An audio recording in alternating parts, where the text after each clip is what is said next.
Olá, boa noite. Oi, Camila. Oi, Silvani.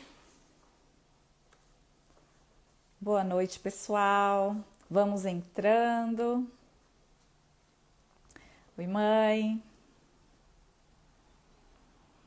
Que bom você aqui, Cá. Obrigada. Vamos entrando. E, pessoal, vou pedindo aqui para vocês irem nesse aviãozinho, indicarem para os seus amigos, suas amigas aqui no Instagram, para que o maior número de pessoas, né, possam assistir. A gente vai colocar muita informação bacana. Eu sei que muita gente tem dúvidas e mais dúvidas sobre esse assunto da tireoide, né? Então, eu acho que vai ser bem esclarecedora. E o Dr. Hugo é um expert nesse assunto, vai esclarecer a dúvida de muita gente. O Dr. Hugo já entrou por aqui, já vou adicioná-lo. Só um momento. Ai, meu Deus, não tá. Agora sim.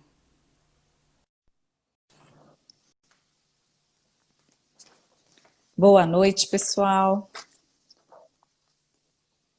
Dr. Hugo está entrando.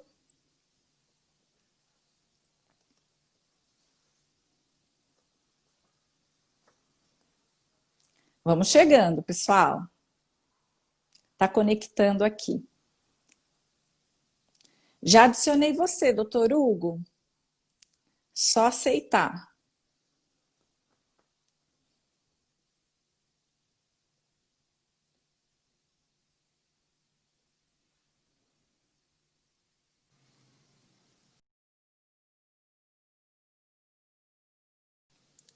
Deixa eu ver aqui. Oi, Vini. Tudo bem? Eu acho que travou aqui. Deixa eu cancelar e vou adicionar de novo, doutor. Pronto, adicionei.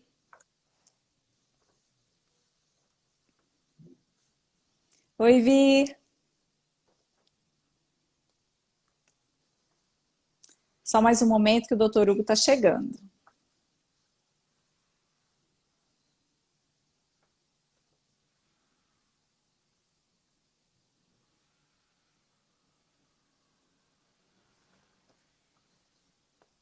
Eu acho que travou. Problemas técnicos, gente. Só mais um pouquinho de paciência.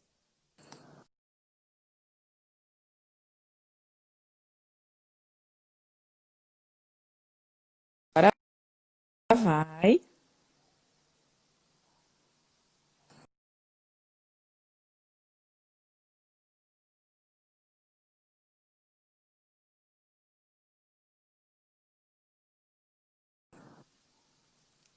Deixa eu colocá-lo mais uma vez.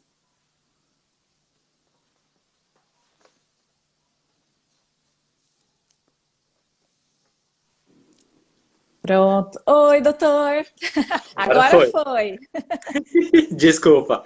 Imagina, acontece. São problemas técnicos, né? Sabe, é que a gente é muito profissional no celular, doutor, Sim, manjo não é? tudo. É, Manjo não, muito. e a conexão também é das melhores, né, das operadoras. Então, não ajuda muito, né? Nada. Nada. Boa noite, doutor. Boa Seja noite, muito Vanessa. bem-vindo. Obrigado pelo Obrigada. convite. Imagina, eu que agradeço mais uma live com você. É um prazer estar aqui com você, né? Você que é um grande parceiro nosso, um grande amigo também, né, doutor? A gente se conhece há 15 Sim, anos, né? praticamente. Aham. Por aí. E obrigada mesmo. Eu sei que o doutor tem muito para contribuir aqui com a gente. Espero que sim. Com certeza. Bom, pessoal, boa noite. Hoje eu estou aqui com o Dr. Hugo Yamashiro, que é pós-graduado em ortomolecular, nutrologia, endocrinologia. E hoje a gente vai falar sobre um assunto que é muito interessante. Eu acho, né, doutor Hugo, que muita gente tem dúvidas e mais dúvidas, né, Uhum. sobre a tireoide, né, sobre os distúrbios que acometem, né, a gente. E muitas vezes ela é culpada de um monte de coisa que muitas vezes não é o caso, né, doutor? Principalmente do Exatamente. ganho de peso, Sim, exatamente. né? Aham. Então, doutor, conta um pouquinho pra gente. qual a importância da tireoide no nosso organismo? O que que ela faz no nosso organismo? Então, Vanessa e telespectadores, né? Todo mundo que está assistindo, boa noite. Então, a tireoide ela é uma glândula, né, que fica aqui no nosso pescoço e ela é responsável por produzir alguns hormônios, tá? E qual que é a grande finalidade desses hormônios? É regular o nosso metabolismo, que nada mais é do que produção de energia. Sim, Então, ela é como se fosse, não, talvez um motor. Ele é um agregado ao motor, né? sim. Então, se ele não funcionar bem, todo o funcionamento de produção de energia do nosso organismo, ele fica abaixo do normal, né? Abaixo do que a gente gostaria. E quando ele está em excesso, a gente vai experimentar como se fosse um excesso de energia, como se fosse uma bateria sobrecarregando algum equipamento. Então parece que vai explodir, vai estourar. Aham. Então, o funcionamento normal dessa glândula, ela vai fazer com que o funcionamento, a produção de energia no seu corpo e o gasto calórico seja adequado. Então, essa é a grande importância da tireoide no nosso organismo. Certo. E quais são mesmo os hormônios, né, doutor, que ela produz? Então, os dois principais hormônios produzidos pela tireoide, Vanessa e todo mundo que está assistindo, é o T4 e o T3, tá? Que É, muita gente já conhece, né, por causa dos exames de sangue que fazem regularmente, né? Isso, exatamente, né? Então, o T4 é a tiroxina e o T3 é a triodotironina, tá? A grande diferença entre esses dois hormônios, um é a meia-vida, é quanto tempo esse hormônio fica girando no nosso corpo, e a segunda grande característica é o poder de ação, tá? O T3, ele é um hormônio mais ativo, ele tem uma meia-vida mais curta, né? E Aham. por que é T3? Porque ele só tem 3 moléculas de iodo.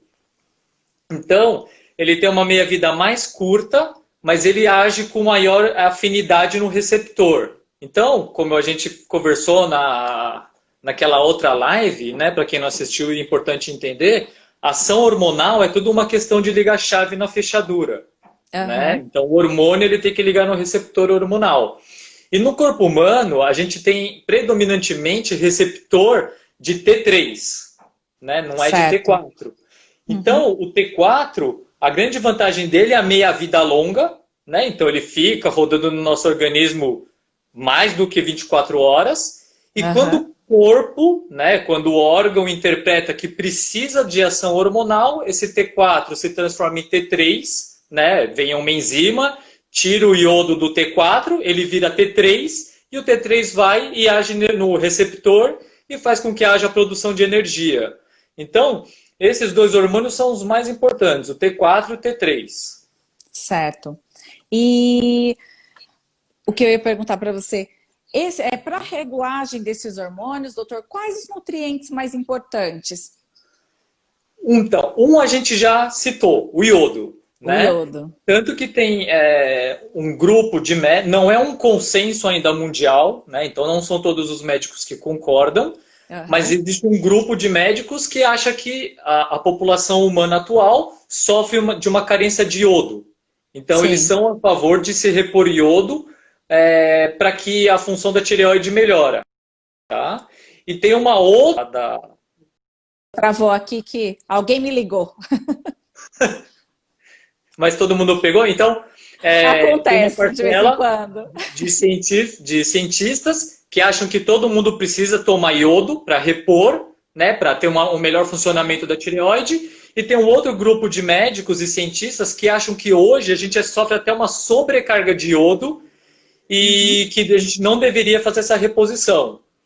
Então, ainda não existe um consenso sobre repor iodo ou não, tá? Mas o iodo ele é o mineral mais importante, né, para a função tireoidiana.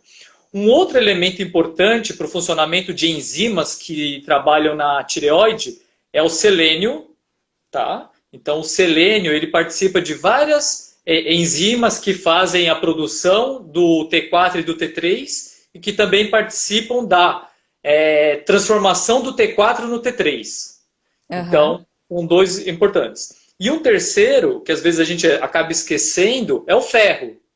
Tá? O ferro a gente acha que ferro é para anemia, ferro é para anemia, ferro é para anemia, mas na verdade o ferro ele também tem uma função muito importante na conversão de T4 em T3. Então, se a pessoa tem um déficit de ferro por N motivos, ela pode ter um T4 livre ótimo, né? Ela colhe um exame, parece que o TSH está normal, o T4 livre está normal, mas ela tem uma carência de T3 porque ela não consegue essa conversão. Então, esses três minerais, eu acredito que são os mais importantes para ter uma função tireoidiana adequada. Até em relação ao iodo, né? Eu estava assistindo outro dia, realmente não existe um consenso, né?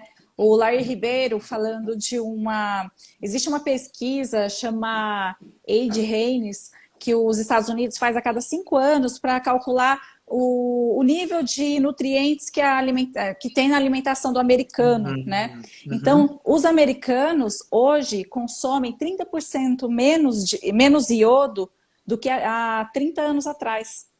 Entendi. Não, 50% de iodo do que há 30 anos atrás. Né? Então, os nossos pais, os pais americanos, consumiam 50% mais iodo do que na atual alimentação. Né? Então, lá a queda foi brusca. Aqui também deve ter sido. Né? O que o Lair defende e muitos outros médicos, ainda mais quem trabalha na ortomolecular, que realmente o alimento hoje ele está muito mais pobre. Né? Sim. Por superprodução, por situações climáticas, até pelo o solo está empobrecido, né? Então, demais. O vegetal ele tira o nutriente do solo e a gente vai e pega o nutriente do alimento. Então, se o solo está pobre, o alimento está pobre, a gente também fica empobrecido. Tá? Então, isso é o que eles defendem e tem essas pesquisas que mostram, o ser humano está consumindo 50% a menos de iodo ou 50% a menos de magnésio e assim por diante. Sim. Agora, o que esse consumo a menos de iodo, esse consumo a menos de magnésio vem causando na população, aí já são outros 500, né? Sim, com Pode certeza. ser uma deficiência subclínica. Né? Então, a pessoa tem lá uma deficiência de iodo, mas ela está funcionando perfeitamente. Muito bem. Exatamente. Então, o pessoal tem que dar um pulo a mais, um passo a mais para saber se essa carência de iodo, ou pelo menos essa redução de consumo de iodo do alimento, está trazendo alguma repercussão negativa que justifique a reposição de iodo em todo mundo. Né? Então, sim. a minha posição perante isso, né, para a grande maioria das substâncias naturais, que não tem grandes consensos, não tem grandes estudos, eu acabo sendo bem neutro, né? Eu fico bem em cima do muro. Né? Sim, sim. Eu libero para o meu também vai paciente depender usar. também da clínica do paciente, né, doutor? Exatamente, da clínica. A individualidade de cada um. A clínica ele é sempre soberana, né? Sim. Então, se você tem um paciente que tem uma clínica sugestiva de hipotireoidismo, tá? Que a gente vai falar daqui a pouquinho. Mas a pessoa fala, eu estou meio cansado, eu acho que o meu motor não está produzindo muita energia, então eu gostaria de usar iodo para minha tireoide funcionar melhor para eu ter mais energia. Tá? Tá? A minha conduta perante a essa situação usa. Não tem problema nenhum. Você usa o iodo e depois a gente faz alguns exames. Se a tireoide não tiver nenhum distúrbio, né, se não alterar nada na função tireoidiana, outros órgãos não ficarem sobrecarregados e a sua energia melhorar, manda iodo para dentro. Uso contínuo. Né? Agora, se a pessoa sente uma melhora, mas de repente a gente faz alguns exames e de repente, sei lá, teve uma sobrecarga renal ou o TSH ficou todo bagunçado, aí eu falo, talvez valha a pena a gente rever, muda a dose do iodo, a gente tenta fazer alguma coisa. E se a pessoa usou o iodo e falou, não melhorou minha energia, então é porque essa queda de energia não era iodo, não era tireoide dependente ou não era iodo dependente. Então tira de vez da vida. Né? Então, realmente, depende muito da clínica do paciente, né?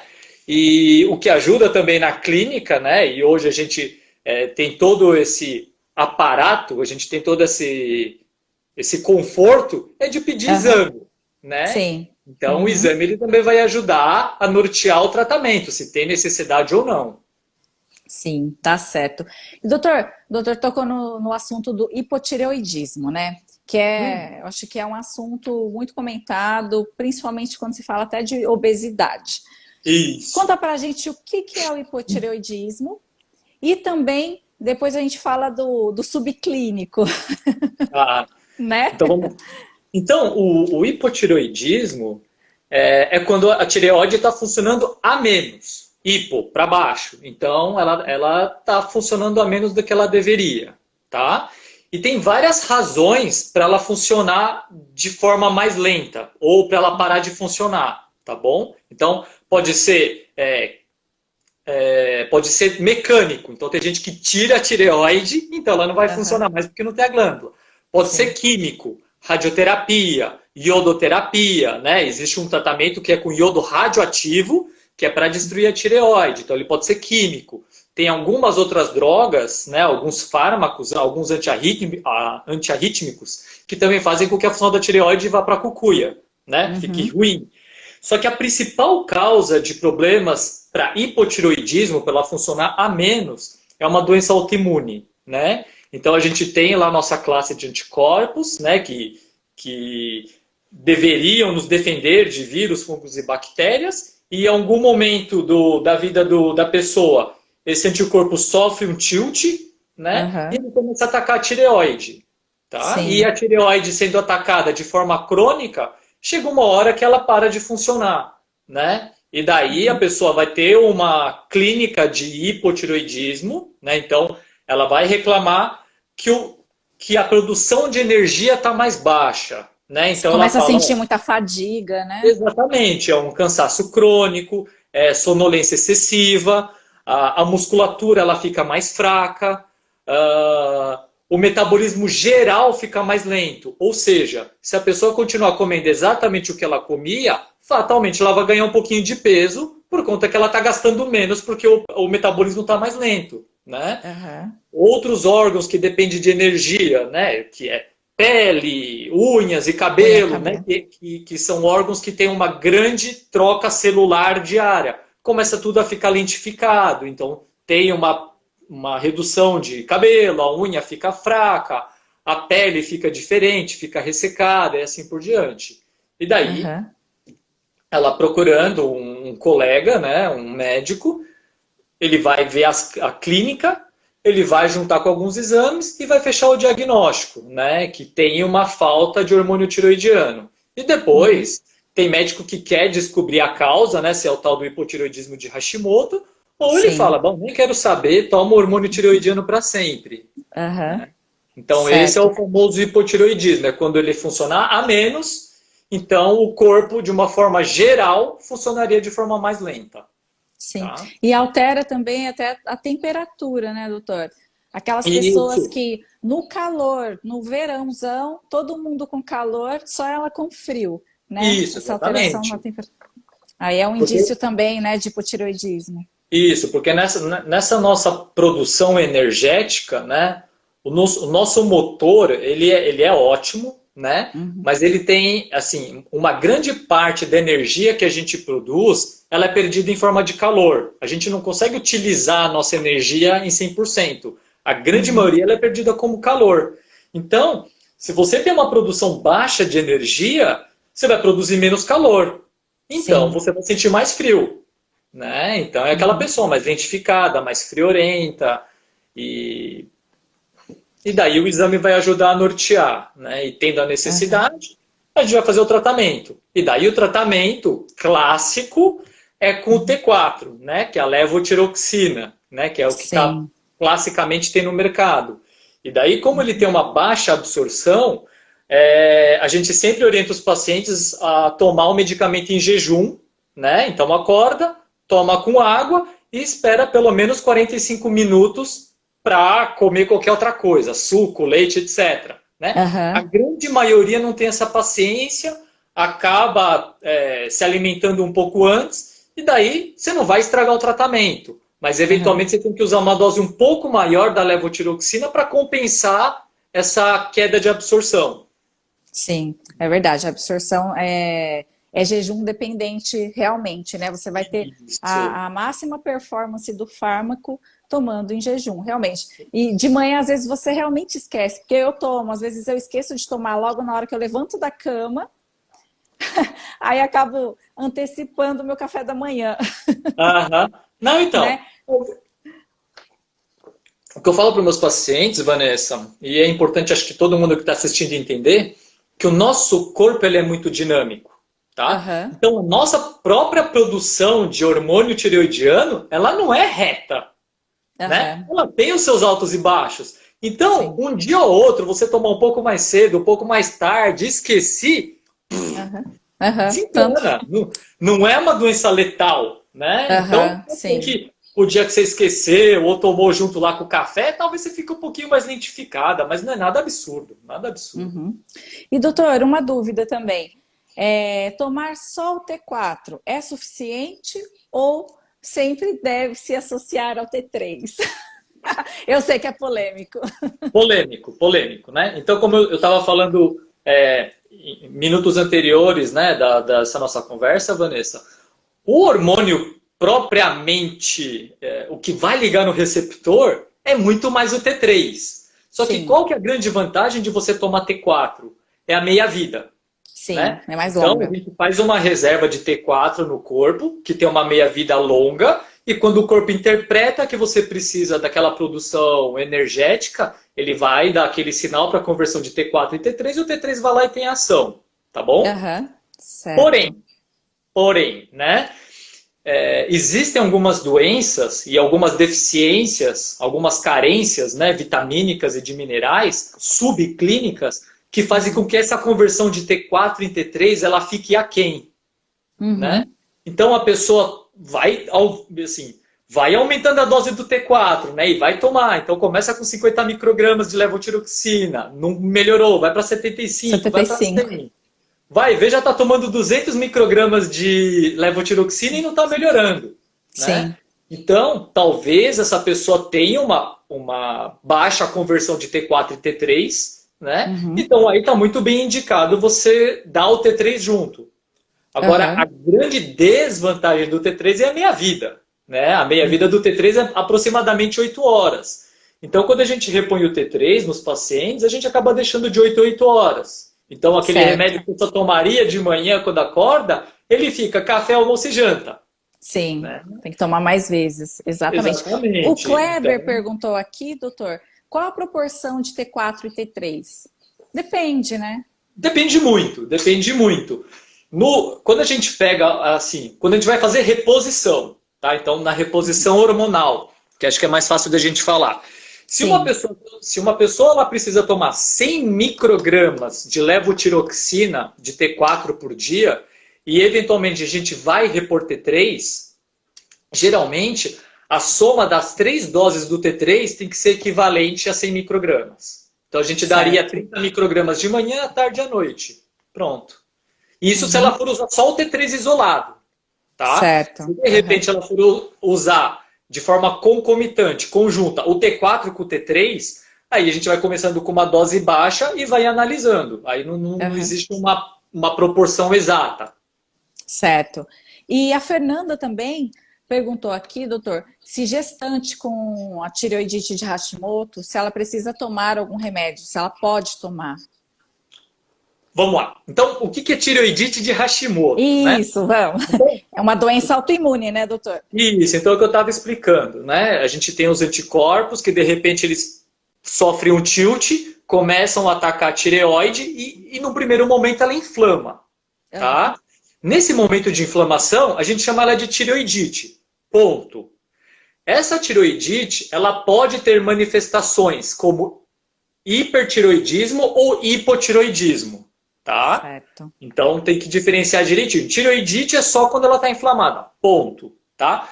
Mas o que é sabido e é importante? Nos primeiros 3 meses de gestação, o feto, né, ele não tem tireoide, só que ele já necessita de ação tireoidiana. Então ele rouba o T3 e o T4 da mãe. Então, se a mãe já tem uma tireoide que já é meio borderline, no limite inferior, fatalmente ela vai se transformar numa hipotireoideia, né? Então, talvez valha a pena ela começar a repor. Certo. Entendeu? Ah, Né? sim. Por isso que Ó, ela muita até mulher escreveu acaba... aqui, né? O T4 dela tá 4, não sei o que lá, né? Eu vi aqui. Isso. Uhum. Cadê? Acho que tá lá embaixo. Mas Não, então, foi outra pessoa aqui, acho. foi outra? Não, cadê? Ou foi a Fernanda? Foi É a que tem bastante Fernanda coisa. Maguiar. Isso mesmo. Então, olha lá, então diretamente para a Fernanda, né? O TSH dela está em 4 e o T4 está em 1,12. Então, ela está eutireoidiana, ela está com a tireoide normal. Então, por exemplo, ela tem uma inflamação na tireoide, mas ela está bonitinha, ela está dando conta do recado. Se eventualmente a Fernanda engravidar, né, nos 3 primeiros meses, provavelmente o bebê vai começar a roubar esse hormônio tiroidiano e talvez o TSH aumente e o T4 livre caia. E daí a gente vai instituir o hormônio tiroidiano na hora. Certo. Então tá aí a explicação, né? Porque muita mulher acaba ficando com hipotireoidismo durante a gravidez. Isso. Né? Muita Os dois mulher. motivos são: gestação é um grande modulador autoimune. Certo. Né? Então, em épocas de gestação, às vezes doenças autoimunes que estavam dormindo, elas afloram e, eventualmente, doenças autoimunes que estão explodindo de sintoma, elas recuam. Sim. Né? Então, a gente sabe que na gestação tem umas alterações hormonais e imunológicas que fazem realmente com que o corpo mude totalmente. Então, a gente vai seguindo de perto. Com certeza. Doutor, a Daniela também perguntou se a desbiose, a Daniela 3, ó, perguntou se a desbiose atrapalha muito a conversão do hormônio. De T4 em T3? Isso. Acho que, assim, eu nunca li nenhum artigo, tá, diretamente falando desbiose atrapalha as deiodinases, né, que são as enzimas que convertem o iodo. Mas se pela essa desbiose o paciente, a pessoa passa a ter uma absorção péssima de ferro, selênio e iodo, aí fatalmente ela vai ter um hipotireoidismo, vai ter ou alguma alteração, problema na conversão. Né? Exatamente, a conversão vai ficar quem? Sim, né? Com certeza. Assim como de outras substâncias também que pode afetar um monte de coisa, né? Porque o intestino Sim, o corpo todo conectado, né? Então, às vezes tem coisa que a gente nunca nem pensa, ele está fazendo uma alteração geral no corpo. A Estela perguntou também, doutor, se existe algum alimento que associado ao hormônio T4 ajuda a manter o uso de uma dose menor por mais tempo. Se tem algum alimento que ajuda na função da tireoide para fazer com que ela use uma dose menor de levotiroxina? Menor de T4, isso. Na verdade, as fontes, né, doutor, de iodo, principalmente, são os frutos do mar, né, mariscos, camarão, a gema do ovo também, né, as algas, peixes marinhos também, de água salgada, né, eu acho que é isso. O selênio, selênio. Que tá, a castanha do Pará, que é rico em selênio, né, e os alimentos, as folhas verdes escuras, que são ricas em ferro, e proteína de origem animal vermelha, né? Então, são substâncias ricas em ferro. Então, acho que são 3 substâncias que você consumindo, você está dando os nutrientes para a tireoide. Tá? Agora, o que você tem que tomar cuidado? Imagine que o hipotireoidismo dessa pessoa, né, é um hipotireoidismo de Hashimoto. Tá? Ou seja, ela é uma doença autoimune relacionada com inflamação. Tá? Então, todo alimento pró-inflamatório provavelmente pioraria o quadro. Sim, né? Com certeza. Então, se a pessoa ela tem um hipotireoidismo por carência de nutrientes, esses 3 alimentos talvez ajudariam a manter uma dose baixa de levotiroxina. Tá? Agora, se é um hipotireoidismo de Hashimoto, ela se entope de carne vermelha, por exemplo, fala, nossa, Sim. preciso de ferro, então vou comer carne, carne, carne, né? A Aham. carne, apesar de ser gostosa, né, e de ser nutritiva, infelizmente, ela é pró-inflamatória, Sim. né? É até uma das causas de desbiose. Uhum. Então, talvez a carne vermelha até pioraria, né? Sim. Então, é Farinha muito branca também, né, doutor? se é farinha Os branca, refinados. tu vai atrapalhando. Então, acho que tem que ver assim bem cada caso, assim. Sempre o mais importante é saber qual, primeiro, hiper ou hipo. É hipo, Aham. né? Qual que é a causa da hipo? Então, aí, Sim. dependendo da causa, a gente vai ter uma conduta diferente. Certo. Lembrando, né, doutor, que a tiroidite de Hashimoto, como qualquer doença autoimune, pode acontecer também pelo estresse, né? Então, que pode ser desencadeada pelo estresse. Então, que muda totalmente, né, doutor, a nossa imunidade. Sim, eu pego muito no pé dos meus pacientes por conta do estresse. E sempre Sim. lembrando, né? Estresse não tem nada a ver com irritação, Não né? O mesmo. estresse é só um período que você está preparado para bater ou para correr, né? Então, se o Uhum. seu cérebro interpreta que você está sob risco de qualquer coisa, ele vai falar, ó, fight or flight, tá? Então, geralmente, quando isso acontece em curto prazo, né? Ele é mediado quase que única e predominantemente por adrenalina. Sim. Tá? Então, você vai ter lá aquelas reações de bater ou correr sem grandes repercussões sistêmicas. Tá? Se de repente esse estresse ele passa a ser crônico, né? Então a pessoa ela se sente em perigo por muito mais tempo, a glândula adrenal, além dela produzir adrenalina, o córtex dela vai começar a produzir o cortisol, né? Aham. Vai lá para cima. Exatamente, que tem uma função anti-inflamatória, né? Tanto que a gente fala, o sufixo oide, né? Corticoide, então esse Aham. sufixo oide é de semelhante a, né? Então você tem o androide, o ginecoide, o corticoide, então ele é semelhante a Corticoide. cortisol, né? Então Aham. ele tem efeito anti-inflamatório. E hoje está muito bem descrito uma terceira fase do estresse, que ainda não é consenso, né? Então Sim. existe uma briga enorme dos médicos, né? Que é a fadiga adrenal, tá? Mas o que é sabido é que se a pessoa fica em alerta por muito, muito tempo, essa glândula adrenal ela pode falar, bom, fiz hora extra, né? Trabalhei igual Aham. um capeta, então agora eu Sim. tenho o direito de, né? Então a pessoa começa a ter uma queda de produção de adrenalina e uma Aí queda de ela produção de decide cortisol. não produzir mais nada, né, doutor? É a tal da síndrome Exatamente. de fadiga crônica que tem médicos que realmente dizem que existe e tem E tem médicos que médicos que dizem que são ela contra. não existe, Exatamente. Tá? Mas né? assim, então, na minha opinião clínica, da literatura que eu leio e do que eu observo em pacientes, ela existe. Né? Sim. Então você Uhum. percebe que quando a pessoa ela está num luto profundo por muito tempo, ou ela está sob pressão por muito tempo, quando você faz uma dosagem hormonal, geralmente o cortisol está baixo e Sim. geralmente os marcadores de autoimunidade eventualmente estão acima do que eram, né? Aham. Então, é isso que você falou, foi um estresse crônico, né? Causando um problema sistêmico, acabando numa doença autoimune, né? Então a pessoa Aham. fala, nossa, depois que eu me divorciei, fiquei com doença de Crohn. Pô, depois que eu fui Sim. demitido, tô com psoríase. Uhum. Depois que perdi o ente querido, tive alopécia.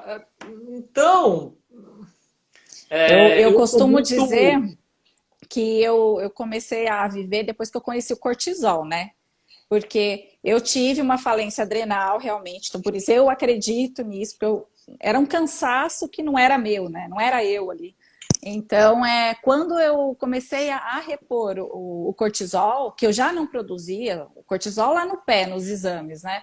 Uhum. Então, nossa, a minha disposição, a minha performance em trabalho, em tudo, né? Na atividade física, melhorou muito, muito mesmo. A cognição, né? Então, para você ver, né? Então, muita gente acha que está cansado, que é Aham. culpa da tireoide, mas Sim, eventualmente é isso que é uma fadiga adrenal, né? sim. Então, quando a pessoa tem um sintoma, A gente vai trabalhar em cima de números, de estatísticas, para saber quais são as principais doenças que têm aquele sintoma, e daí Sim. o exame vai nortear o que pode ser a causa, né? Uhum. Então, acho que, como eu falei, apesar de não ser um consenso que existe fadiga adrenal, que é importante repor a hidrocortisona, o cortisol, clinicamente, na experiência, você vê que faz a diferença sim para o paciente, até para estados imunológicos, né? Aham, com Então, para aquelas certeza. pessoas que falam, nossa, qualquer ventinho já fico todo catarrento, né? Isso. Qualquer comida já dá aquela desandada. Eventualmente, quando você faz uma reposição adequada, numa dose controlada de hidrocortisona, que é o que tem a meia-vida mais curta, a chance dessa pessoa melhorar é muito grande. Não, com certeza. E, doutor, agora tem o outro lado, né?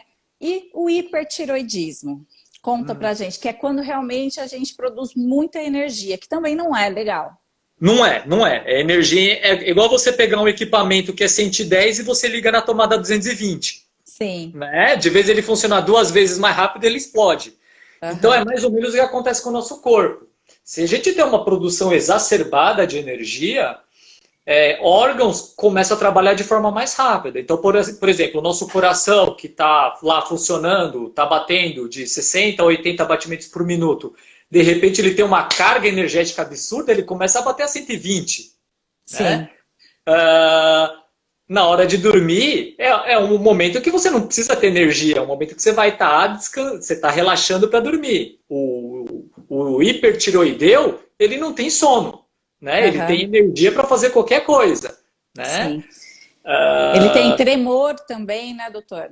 Tremor, de tanta energia que vai para o músculo, Aham. né? Ele vai perdendo calor, vai perdendo calor, vai perdendo calor. Então, aquele cara calorento. Sim. Tremor, por hiperestímulo muscular. Uhum. E o que acontece é que essa produção exacerbada de energia, né, além dele dar todos esses sintomas, ele realmente pode fazer com que a pessoa reduza o peso corporal. Aham. Porém, né, muita gente fala, vou usar o hormônio tiroidiano então. Porém, o hipertiroideu, quando o hormônio tiroidiano ele fica elevado, infelizmente ou felizmente, mas fato é que o corpo inteiro fica hiperexcitado. Sim. Então, o que acontece? Ele tem catabolismo muscular. Ele não perde sua gordura. Ele acaba Ele perdendo perde músculo. perde músculo. Então, a longo prazo, ele vai reduzir a taxa de metabolismo basal. Então, não é Uhum. uma estratégia interessante para perda de peso. Sim. Acaba fazendo uma sarcopenia também, né? E, exatamente, a longo prazo ele vai ficar sarcopênico. A longo Aham. prazo, ele vai perder tecido ósseo. Então, acho que não.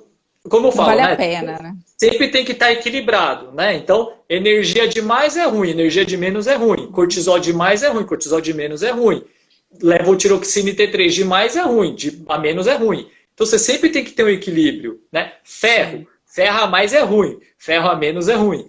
Então, tudo a gente tem um limite superior e inferior a ser respeitado. Aham, com certeza. E Né? também traz muita irritabilidade também. Uhum. Sim, O hipertiroidismo. Demais. isso. Eu vejo pessoas que. Porque qual é o perfil, né, do hipertireoideu? É aquela pessoa magra, né, doutor?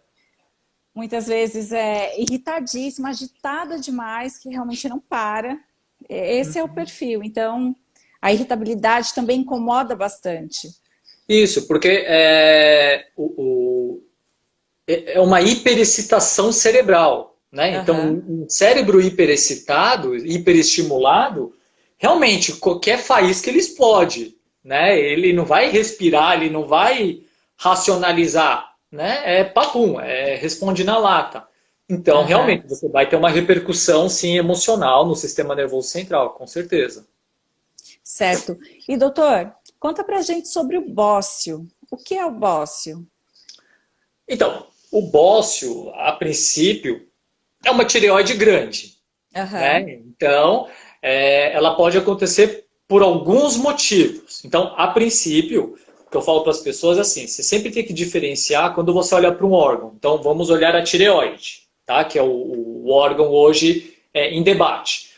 Uma forma, Vanessa, é a gente olhar a anatomia do órgão. Então a gente vê o formato, ó, quantos gramas ele tem, quantos centímetros ele tem, se ele é liso, se ele é globoso, se ele tem nódulo, etc. Isso é anatomia, tá? Sim. E outra forma de a gente analisar o órgão é ver a função. Ó, ele está produzindo T3, ele está produzindo T4, ele está consumindo iodo, o ferro está adiantando e assim por diante. Então são coisas que meio que, às vezes elas são meio distintas, né? Porque às vezes a pessoa tem um bócio, então ela tem lá uma bolota no pescoço, ela tem uma tireoide hipertrófica, né? Mas a E é função tá legal. visível, né? Ela é bem visível, né? É até feio esteticamente falando. Mas quando Aham. depois você faz toda a dosagem hormonal, ela tá bonitinha. Então Sim, é um bócio, ok, um bócio eutireoideu, nada a se fazer, tá? certo. Agora tem aquele bócio que pode acontecer por deficiência de iodo, né? Certo. Então, o órgão ele sente que está faltando a principal comida dele, né, o iodo. Então, uma estratégia dele tentar captar mais iodo é ele tentar aumentar a superfície dele. Então, ele tem um aumento para tentar puxar mais iodo para ele. E daí, eventualmente, se ele não consegue puxar, a pessoa fica com um bócio e hipotireoidismo. Né? Aham. E você tem aquele bócio que a pessoa tem o bócio e tem uma tireotoxicose, ela tem hipertireoidismo. Então a Aham. célula sofre um tilt, ela começa a ser hiperestimulada, aquele órgão hiperestimulado ele sofre uma hipertrofia, né? E começa a produzir mais hormônio, né? E Entendi. também tem o tal do bócio multinodular. Então, às vezes a pessoa tem uma tireoide grande e ainda cheio de Aham. nódulos. Então, Sim. a princípio, o bócio ele é uma alteração mais anatômica e depois disso você vai ver a função para saber se tem que ter tratamento farmacológico ou cirúrgico para esse bócio. No caso, doutor, do hipertireoidismo, quais medicamentos são utilizados para bloquear essa produção exacerbada, né, de hormônio? Então, a gente tem o tapazol e o Aham. propilcloracil. São as duas drogas mais Tem utilizadas. eu acho que o metimazol também, né? Isso, Aham. exatamente. Né? Certo. Que é da mesma classe do Do tapazol. tapazol, aham. Isso. Agora, se esses dois medicamentos que servem para inibir a produção do hormônio tiroidiano, se eles não tiverem efeito, né, se eles não fizerem efeito, a gente tem indicação de queimar a tireoide. Então, aquilo que eu te falei, você vai usar um iodo radioativo, né, você vai Aham. dar um iodo que tem lá um veneninho, e como a tireoide gosta de iodo, ela vai atrás do iodo, mas ela vai ser envenenada. E daí a pessoa Entendi. fatalmente vai se tornar uma hipotireoideia depois. Uhum. É, e vai ter que repor para sempre, né? Isso. É porque, como eu falo, né, na medicina a gente sempre pensa em vida, função e estética. Tá? O hipertireoidismo, ele é letal. A crise tireotóxica, ela pode levar à morte. O É mesmo? hipotireoidismo leva à Eu não morte. sabia. Sim, Olha. tireotoxicose é letal, tá? Aham. Já o hipotireoidismo, ele vai tirar a qualidade de vida absurda. Ele vai perder, a pessoa vai perder muita função e eventualmente vai até perder estética. Mas Aham. morrer é muito Não raro. vai. Não vai. Né? Aham. Então, eventualmente, vale a pena você instituir, você causar um hipotireoidismo para salvar a vida e depois você tenta compensar dando o hormônio tireoidiano. Aham. Entendi. E aí tem o caso, né, desses nódulos, doutor. E para diagnóstico, se ele é maligno ou benigno, sempre tem que fazer a punção. Isso. Então, realmente, né? Hoje existe uma discussão, a gente ainda não sabe direitinho o que está acontecendo, né? Se a população moderna tem mais nódulo tireoidiano, né? Aham. Ou que a gente está diagnosticando mais por conta que o ultrassom de tireoide hoje é um exame de maior acesso a mais pessoas ao mesmo tempo, tá? Sim. Mas fato é, fez o exame, tem uma bolota, a gente vai ver o que tem nessa bolota. Se o conteúdo da bolota é líquida, geralmente a gente chama essa bolota de cisto. Tá? Sim. Então a chance disso ser maligno é muito baixo. Né? Então geralmente a gente nem cutuca, a gente só fica observando. Tá? E por ser uma bola cheia de água, eventualmente ele pode até reduzir. Né? Se o corpo for Certo. lá e reabsorver, ele pode reduzir, pode aumentar, assim por diante. Tá? Aham. Agora, se nesse ultrassom o colega ele identifica que dentro dessa bolota o conteúdo é sólido, aí a gente vai chamar de nódulo, tá? E daí, quando é achado um nódulo pelo corpo, a gente é obrigado a analisar as características desse nódulo para ver se tem risco de ser câncer, para ver se vale a pena puncionar, né? Aham. E na tireoide, Vanessa, hoje um dos principais critérios é tamanho. Tá? Então, Ah, todo entendi. nódulo tireoidiano acima de 1 centímetro, ele deve ser biopsiado. Tá? Certo. Outros critérios é como que está o fluxo de sangue nesse nódulo. Se o sangue passa só em volta do nódulo, a gente fica mais tranquilo. Se o sangue passa dentro do nódulo, a gente já fica com o pé atrás. Tá Aí, alimentando alguma coisa ali dentro, né, doutor? exatamente, né? A gente vai ver borda, né? A gente vai ver o halo, a gente vai Aham. ver como que está brilhando esse nódulo, né? Se brilha pouco, se é muito, se é hiperecogênico, hipoecogênico.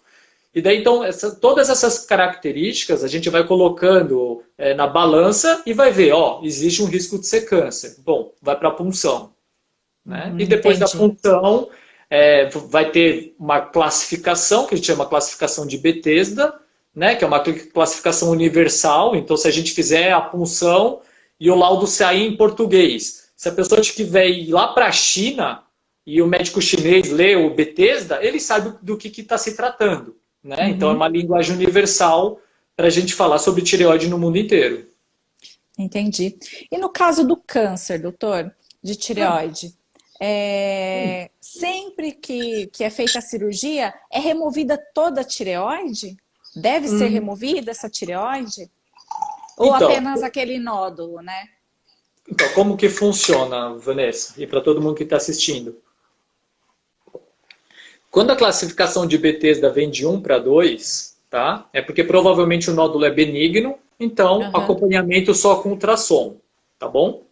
Certo. Se vem o Bethesda 5 ou 6, a chance de ser câncer é muito alta, tá? Então, a gente já manda direto para o cirurgião de cabeça e pescoço, tá Ok. bom? Porque fatalmente vai tirar a tireoide inteira, porque provavelmente é maligno, tá bom? Aham. Quando é Bethesda 3 e 4, é o famoso em cima do muro, né? O patologista ele não tem certeza. Nessa situação, o que acontece? Né? O cirurgião de cabeça e pescoço, ele faz um procedimento que chama biópsia de congelamento, né? Então, durante o procedimento cirúrgico, o médico então ele corta, né? Ele chega na tireoide e ele tira só a região que tem o nódulo. E Certo. durante o procedimento cirúrgico, enquanto o paciente está anestesiado, esse nódulo já vai para o patologista. E na hora o patologista ele vai fatiar e já vai olhar no microscópio. E ele vai ligar e vai falar, ó, cirurgião, eu achei célula de câncer. Quando ele acha célula de câncer, geralmente tira o resto da glândula inteira. Não Né? vai correr o risco de deixar alguma coisa Exatamente. para Tira evoluir, toda a né? glândula, dá uma olhada nos gânglios, faz uma limpeza geral. Tá? Certo.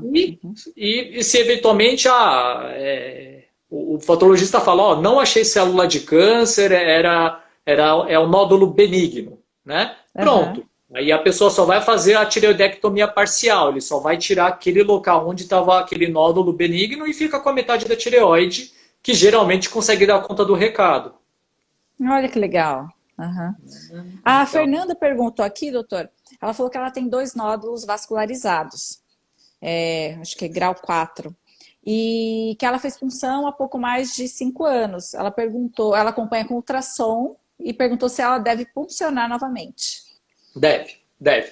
O critério, Fernanda, é assim, se você tem um nódulo que ele é benigno e ele não mudar de característica, é obrigatório fazer biópsia a cada 5 anos. Ou seja, imagina que você tem um nódulo, ele tem 1 centímetro. Aí você puncionou ele em 2015, ele veio benigno, Bethesda 2, bócio coloide. E daí você fez ultrassom, 2016, 17, 18, 19 e 20. Ele mantém o mesmo 1 centímetro, não mudou nada. Tem que fazer nova biópsia em 5 anos. É Aham. critério. Tá? Agora, se eventualmente em 2016, de 1 centímetro ele pipocou para 3, pronto, faz biópsia em 1 ano. Né? Aham. Mas ele não muda de característica a cada 5 anos, é protocolado que faça assim a punção. Certo. Agora uma dúvida minha, doutora. Eu conheço duas pessoas super jovens que tiveram a tireoide retirada, né, por causa do câncer mesmo. E é um câncer que eu, assim, por ter duas pessoas próximas que tiveram, e tiveram com uma com 19, a outra com 24, mais ou menos isso. Muito jovens, né? E depois da cirurgia tiveram alteração na voz. É comum? É comum, é comum. Tá na tireoidectomia total, Vanessa,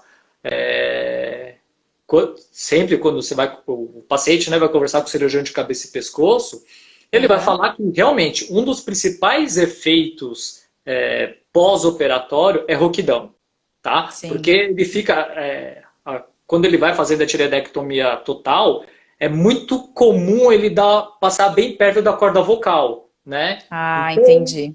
um erro milimétrico, ou às vezes nem erro, tá? Mas às vezes ele quer fazer uma limpeza com mais critério, ele vai dar uma cutucada na corda vocal, a pessoa pode ter uma rouquidão, em 99% essa rouquidão ela volta, a pessoa volta a ter a voz normal, mas você tem aquele 1% que a pessoa fica com a voz comprometida pelo resto da vida.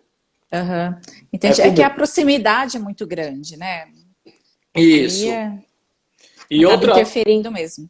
Outro problema que é muito comum na cirurgia de tireoide, né, principalmente quando ela é completa, é você tirar a paratireoide junto. Tá? Então, entendi. Né, logo junto à tireoide, você tem uma outra glândula que chama paratireoide, que ela ajuda no controle do cálcio no nosso organismo.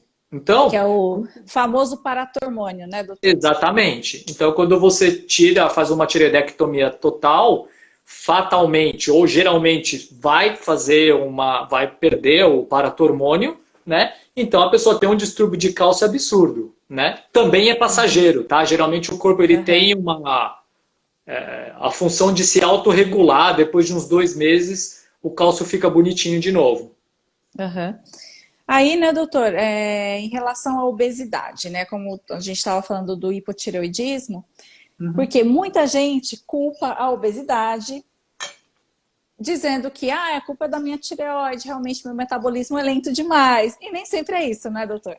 Não, na verdade é a minoria, né, Vanessa? A minoria. Então, eu falo para os pacientes que, assim, ciência trabalha com número, né? Então, o que eu falo para os meus pacientes é que o ganho de peso por hipotireoidismo é uma das únicas causas reversíveis de peso. Porque assim, imagina que você tem um hipotireoidismo, e de 50 quilos você foi para 55. Tá bom, quando a gente repor o hormônio tireoidiano, o seu metabolismo volta ao normal e de 55 você volta para 50. Acabou o problema. Né? Agora, a grande maioria das pessoas, né, estatisticamente falando, além de ter o hipotireoidismo, elas comem errado e fazem menos atividade física do que deveria. Simples assim. Né? Então, aí realmente o metabolismo vai ficar mais lento. E não, é por causa da tireoide, né? Ele não vai ter gasto calórico, só vai ingerir, né, comida. É por falta de músculo, de músculo. Né? Então, quando a pessoa treina, ela tira a fibra muscular da zona de conforto, o corpo interpreta aquilo como uma sinalização, ele vai formar um miócito com mais mitocôndria, então ele vai formar um músculo mais forte, melhor, que gasta mais energia. E daí a pessoa vai ter metabolismo novamente. Então a tireoide realmente acaba sendo uma desculpa, né? Muita gente até reza para ter hipotireoidismo para perder peso de forma mais fácil, né? Mas o peso que a tireoide, que o hipotireoidismo vai causar é muito pouco, Entendi. Aí realmente vai pelos hábitos mesmo, né? Sim, é hábito. E, gente, ouçam o que o Dr. Hugo falou. Músculo ajuda a emagrecer. Então, façam musculação, por favor. Né, doutor? Para a saúde, para o seu futuro também, para que você seja um senhor da melhor idade, super disposto, sem dor nas costas, com mais mobilidade. A musculação hoje, né, Vanessa, ela é considerada uma das atividades físicas mais seguras do mundo. E por isso que ela é uma das mais indicadas. Porque você controla todos os viés. Né? Você controla repetição, carga, forma de execução, tempo de descanso. angulação, você regula tudo. Coisa que você não regula quando você está nadando, quando você está pulando, quando você está jogando Uhum, futebol. com Então, certeza. a musculação, ela pode não ser a mais agradável, mas ela é a mais importante, A mais tá? importante, com certeza. O Sim. Rodrigo falou aqui, doutor, olha que legal, que com os exames que você pediu, a esposa dele, que teve um câncer na tireoide, ela operou, está ótima. Muito legal, Rodrigo. Bacana seu depoimento. Que bom. E, doutor, nós temos aqui 4 minutos. Deixa eu perguntar uma coisa. Esses distúrbios da tireoide, eles podem ser genéticos? Hereditários? Tem. Os problemas autoimunes, Vanessa, então o Hashimoto, ele tem uma certa tendência hereditária, sim, tá? Então, lógico, a pessoa ela pode ter até o autoanticorpo, né? Aham. Então, a pessoa ela é eutireoidiana, mas quando você colhe lá os anticorpos, o TPO e a antitireoglobulina dá positivo. Mas pode ser que essa pessoa nunca desenvolva um hipotireoidismo de Hashimoto, né? Sim.